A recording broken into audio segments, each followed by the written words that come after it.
Hello everyone. In this video I would be discussing my interview experience at Hike for software engineering role. Now if you're wondering that why am I making this video on Hike after Kevin Mitchell's recent announcement, so I would like to solve your confusion by adding that Hike is an umbrella company with multiple products under its hood. While Hike Messenger might be going out of business, the other products are still there. And in recent past, I've seen abundant posts related to open positions and hiring in Hike on LinkedIn from Hike's own recruiters. So obviously when I say this, I'm talking in reference to this video's time frame. But I guess since they are hiring people, this video definitely might be beneficial for some people. Moving on to our discussion, this video is divided into the following sections. We'll be covering the general information about Hike, the tech stack they work on, and the kind of benefits they offer.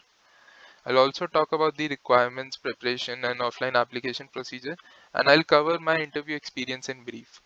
And needless to say, I'll mention the timestamps for each section in the description. Feel free to jump to relevant section.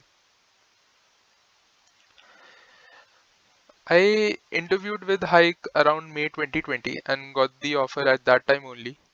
I usually begin with sharing my actual experience at the company, but since I did not work at Hike, I do not have anything to share in this regard. The reason for not going ahead with the offer at that time was that I was being offered a role in the Android team and I was more inclined towards machine learning. Now, Hike has multiple different teams like Android, backend, and AI. From my discussions, I know that the AI team is pretty compact and mostly has senior engineers. Recruiter also told me that they publish a lot of research literature and patents during the year, and you can expect fair amount of flexibility in choosing and switching a team of your choice down the line. Now, recruiters told me that they have seen SDETs become SDE in the company, and I guess which is pretty great. And there's a lot of freedom in terms of proposing new ideas and going ahead and implementing them. So I guess that is something which is really someone looks forward when they join a company. Being a startup, they usually work on the latest tech stack and they regularly update it to make their infra more robust and efficient. You can expect a fairly good number of opportunities to actually learn about a lot of different technologies as an engineer at Hike. And they also offer a really good starting package, and they have all the other benefits that most company offers, like health insurance, health benefits, reimbursements, meals, etc. And I mean, the recruiter told me that they have kind of the best health insurance on the table when you compare it to even the big MNCs, which is pretty great. Let's move on to the next section and discuss about the requirements and preparations. In terms of GPA, I do not think Hike has any reservations or specific criteria, and that's the case mostly. Like most of the startups are really not concerned about GPA, and they usually look at your skills and projects. And again, my procedure was completely off campus. I was contacted by a technical recruiter at Hike. Now, a very good approach for targeting Hike would be to follow the people of the company on LinkedIn, and specifically the HR and technical recruiters. So they regularly post and share openings, and you can directly reach out to them on LinkedIn. And it is also beneficial to follow the software engineers at Hike, and you can contact them and request them for an interview. And I mean, if they find your profile good enough, also if there's a business requirement, they might give you an interview. Now, being a startup, having good skills, experience, and projects goes a long way and are really instrumental. So, try to have some good experiences and projects on your resume. And though none of the interviews discussed my projects during the entire interview procedure, so that's a different case.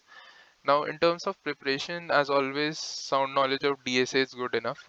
Practice on lead code, interview better, geeks for geeks, and they do ask a lot of questions from core CS subjects. I was asked questions from OS and object oriented programming in almost all the interviews. So do give ample time for preparing for these as well. Let's move on to the next section and I'll cover briefly my interview experience. They conducted an online test and then three virtual interviews over Google Meets. The test and interviews were conducted on the same day for me, so it was pretty much the interview procedure lasted pretty much the entire day. And the online test was 1.5 hours long and had five questions. Two of them were based on dynamic programming, one was on greedy approach, and two were ad hoc. Now, out of those two ad hoc questions, one was a brute force question and the other required sorting. In the first interview, I was asked to implement a delayed queue. Then the next question was finding the kth largest number, and next question was finding the maximum product subarray. Now, all of these are fairly standard questions, and you'll find them at one or the other place.